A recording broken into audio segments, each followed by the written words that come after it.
रूपी नौकर को 2 रोटी का वेतन देना होता है। 2 रोटी का वेतन देने के लिए हम श्रावक के घर पर जाते हैं।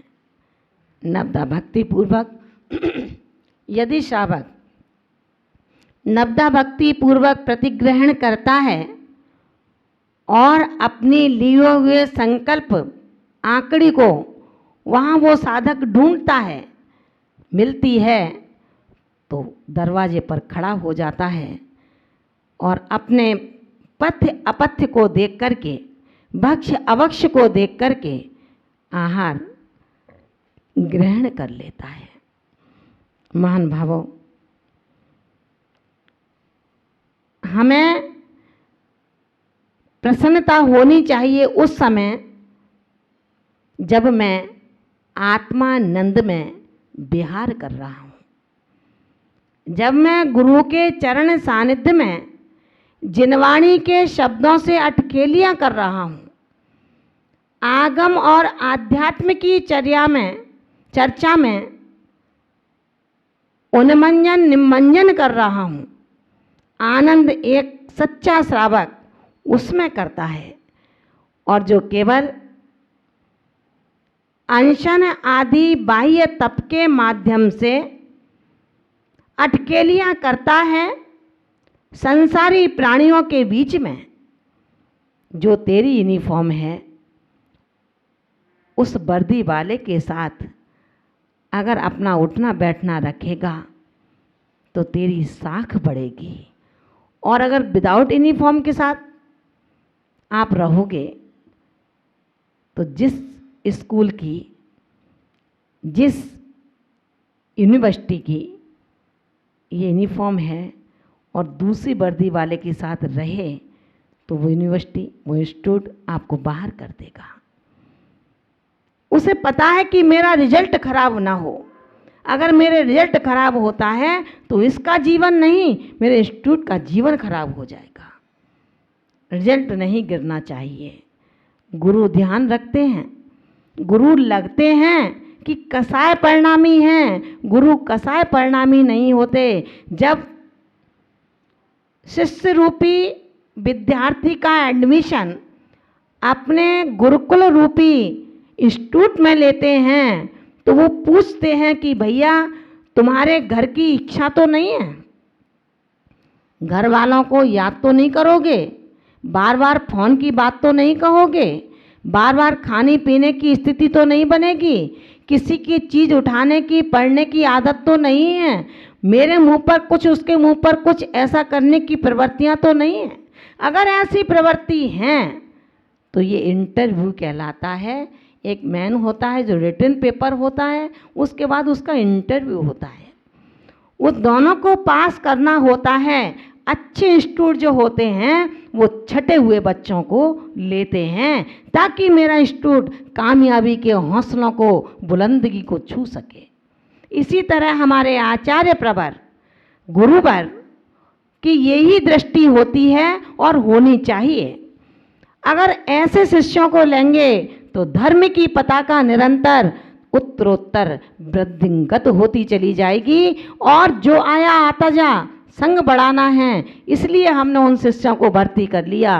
तो निश्चित मान करके चलना, जैसा गुरु ज्ञानवान है, छवि वाला है, धीरे धीरे उसका ज्ञान भी और उसकी छवि भी शने शने फीकी पड़ती जाती है। अपने गुरुकुल को, अपने इंस्टीट्यूट को, अपने कॉलेज को, अपने स्कूल को कोई भी अध्यापक, प्रिंसिपल कभी गिराना नहीं चाहता, उठाना चाहता है। पूरे वर्ल्ड में मेरा एक इंस्टीट्यूट हो, ये कोशिश होती है। हमें भी वही कोशिश करनी चाहिए कि मेरा गुरुकुल हो। इस गुरुकुल के अंदर गुरु सर्वोपयोगी, सर्वोच्च, गुरु अपने बीच में है या नहीं ये मायने नहीं रखता, लेकिन तेरे हृदय में गुरु है या नहीं ये मायने रखता है। संसार है, ये आज है कल नहीं होगा, लेकिन जब गुरु तुम्हारे पास नहीं है, क्योंकि जब संघ बड़ा होता है, समुदाय बड़ा होता है, तो गुरु अपने पास हर शिष्य को नहीं रख सकता। कहीं कहीं ऐसा भी होता है, गुरु अकेले कमरे में रहते हैं, शिष्य जैसा उनका निर्देश होता है उस तरह से रहते हैं, लेकिन वो समर्पित विश्वास पात्री शिष्य गुरु चाहे किस कमरे में हो, लेकिन उसके समीप गुरु हमेशा रहते हैं। गुरु के बिना वो शिष्य एक पल भी नहीं रहता। बस ऐसा शिष्य परम पुण्यशाली होता है कि जो अपने गुरुकुल के नियमों को पालन करता हुआ अपने आत्मा की किट्टकालमा का शोधन करता है और जहाँ संयम और धर्म में आनंद की अनुभूति लेते हुए विषयों को से विरक्त होता हुआ आत्मानंद के सरोवर में आकंठ डूब जाया करता है। वो प्रज्ञात्मन विचार करना, निराकुल सुख की खोज में लगे हैं अपन, डरते हैं, भयभीत होते हैं जब अध्ययन करते हैं तब। उन साधु मुनियों के बारे में जब पढ़ते हैं तो मन गदगद हो जाता है, रोमांस खिल जाते हैं कि धन्य है वो मुनि जिनके लिए आचार्य कुंद कुंद भगवंत अपनी लेखनी से लिख रहे हैं। बाब पाहुड़ में कल सबने पढ़ा था कि आचार्य कुंद कुंद भगवंत लिखते हैं कि वो मुनि धन्य हैं जिन्होंने अपने को विसार दिया है और आत्मा का प्रसार किया है।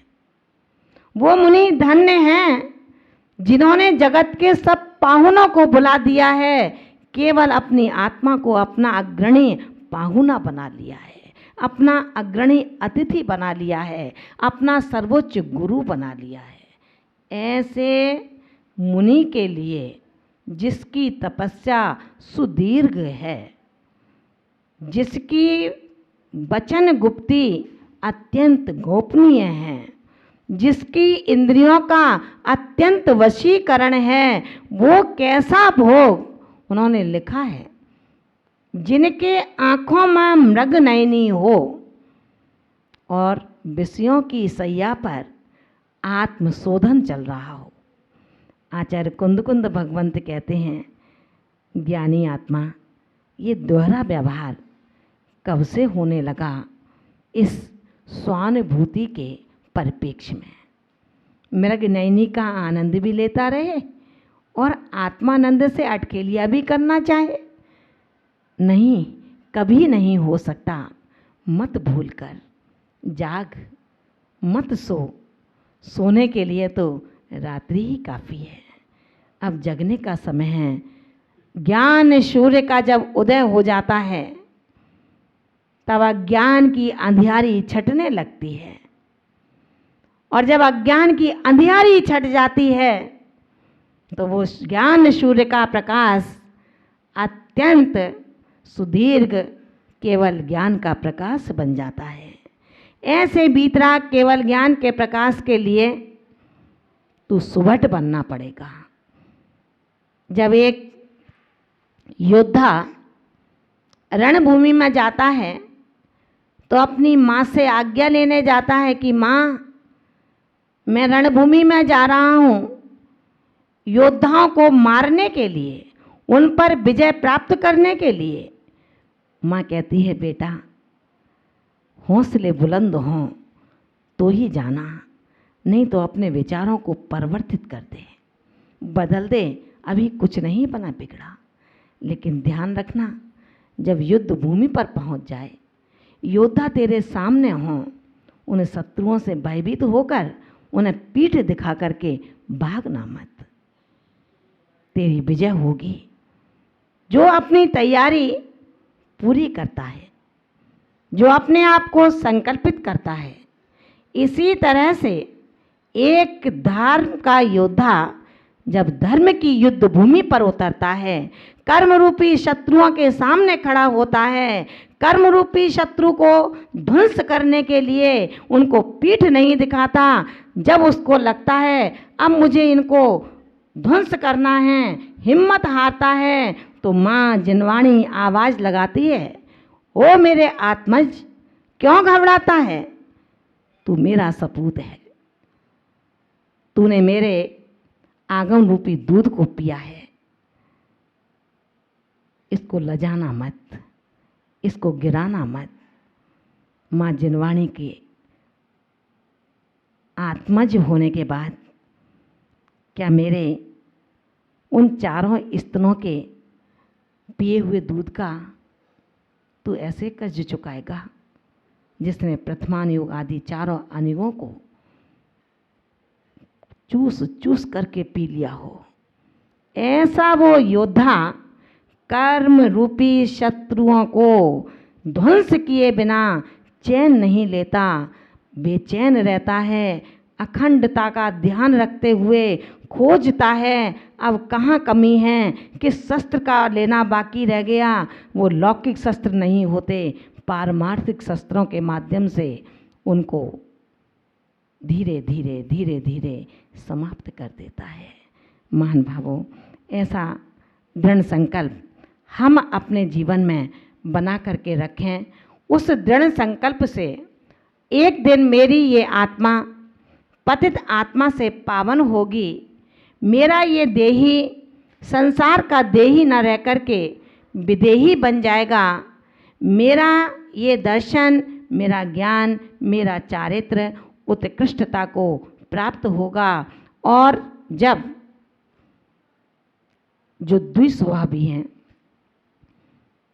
जैसे सर्प का स्वभाव पता है, अगर उसको गुड़ युक्त मीठा दूध भी पिलाया जाए तो बदले में क्या देगा अपने को? विष ही देता है। इसी तरह से जो मिथ्या दृष्टि जीव जैन धर्म के प्रत्येक सूत्रों को बहुत अच्छी तरह से सुनता है, दुर्धर काय क्लेश करता है, खूब उपवास करता है, खूब स्वाध्याय में बैठता है, आगे आगे आकर के बैठता है, सब कुछ काम इतने अच्छे हैं, घोर तपश्चरण, जिसको देख कर के मन दूसरों के विगलित होते हैं कि देखो ये साधना है, उसको देख कर के मन चलायमान होता है कि हम ऐसी साधना कैसे करें। आचार्य भगवंत कहते हैं, तेला बेला घोर तपश्चरण, सब कुछ करता है लेकिन अपना स्वभाव नहीं छोड़ता, स्वभाव नहीं छोड़ता अपना। आएगा तो हंस जाएगा, नहीं आएगा, नहीं हंसना है तो मित्रों से तो हंसेगा, लेकिन यहाँ आएगा तो चेहरा उतार लेगा। आचार्य भगवंत कहते हैं स्वभाव नहीं छोड़ता, कितना भी गुड़ युक्त दूध क्यों ना पिलाया जाए, सर्प अपना स्वभाव नहीं छोड़ता। रे मिथ्या दृष्टि श्रावक और साधक, आपको अपने स्वभाव से परिचय करना होगा। माँ जिनवाणी आपको अपनी अंक में लेकर के अपना नंदन बनाती है, अपनी नंदनी बनाती है। क्या तुम उसके सारे ज्ञान को आच्छादित करना चाहोगे? उस मिथ्या दृष्टि की तरह, उस क्रूर परिणामी की तरह, उस छलिया स्वभावी की तरह, जिसके मन में कुछ, वचन में कुछ और कर्म में कुछ हुआ करता है, वो दुष्ट आत्मा है, वो संत आत्मा नहीं है। जो बाहर भीतर एक है, जिसकी मोक्ष मार्ग से विपरीत बुद्धि है, जिसकी गुरु उपदेशों से विपरीत बुद्धि है, जिसकी जिनवाणी से विपरीत बुद्धि है, ध्यान रखना, ऐसा इंसान, ऐसा आत्मा जिस जिनवाणी को जिनवाणी नहीं कोरे कागज मानता हो, जिस पाषाण में प्रतिमा नहीं केवल पाषाण देखता हो, जिस गुरु में, इंसान में गुरुता नहीं केवल आदमी दिखता हो, ध्यान रखना उसकी आंखों में शायद रतौंधी हो जाता है, जो सही सही नहीं देख पाता। उस रतौंधी का तो इलाज भी है, लेकिन तेरे मिथ्यात्व की रतौंधी का तो इलाज सिर्फ तेरे पास में है। बुद्धिपूर्वक समझ करके उस मिथ्यात्व रूपी रतौंधी को निकाल दे। ऐसे विटामिन्स का आहार ग्रहण कर जिसके अंदर तुझे विटामिन सी की प्राप्ति हो, तो उससे आँखों की ज्योति बढ़ेगी। लेकिन रे साधक, जिसको मिथ्यात्व का रतौंधी हुआ है, मिथ्यात्व से आँखों की रोशनी मंद हुई है, उसके लिए आंवला और नींबू भी कुछ नहीं करेगा। उसके लिए तो सीधा सीधा सा एक कार्य है कि अपनी पूर्व की सभी अच्छी और बुरी धारणाओं को एक बार त्याग कर दे और पुनर् उस डायरी को, अपने जीवन की उस पुस्तक के पन्नों को पढ़ना शुरू कर दे, जिस पन्नों पर जिसने आज तक अच्छी तरह से ध्यान नहीं दिया कि तेरी इस महाव्रत की इस पुस्तक में तेरे पन्नों पर तेरे लिए गुरु ने गढ़ा क्या है, लिखा क्या है।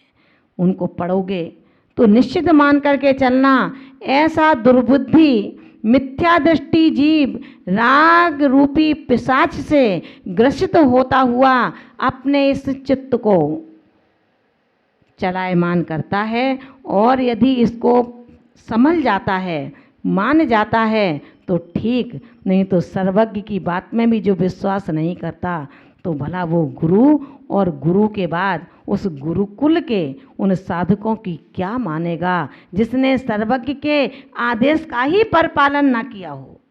ये सर्वज्ञ देव के आदेश चल रहे हैं, 28 मूल गुणों का पालन करना, समय पर सामायिक करना, हित मित प्रिय संभाषण करना और मितव्यता आत्मा के साथ रखना। ये सर्वज्ञ देव के सारे सिद्धांत हैं, अन्य किसी के नहीं हैं। हम जब उनकी ही बात नहीं मानेंगे तो भला गुरुकुल के नायक की बात कैसे मान सकते हैं। जब गुरुकुल के नायक की बात नहीं मानेंगे तो गुरुकुल में जो अन्य साधक साधिकाएं हैं वो तो उसके लिए कोई मायने ही नहीं रखती।